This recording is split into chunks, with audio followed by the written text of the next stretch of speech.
bacalah doa ini dengan hati yang khusyuk, ikhlas, dan yakin akan mendapatkan pertolongan dari Allah Subhanahu wa Ta'ala dengan niat untuk kesembuhan.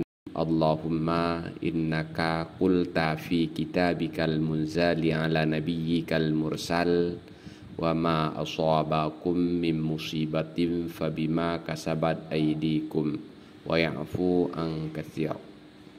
Allahumma fasalli ala Muhammadin wa ali Muhammad waj'al hadzal marada minal katsiri alladzi ta'fu an wa tubri'u minhu uskun ayyuhal waja' waratahi lis-sa'ah an hadzal 'abdit dha'if sakantuka warahaltuka billadzi sakana lahu ma fil laili wan nahar wa huwas samiul alim.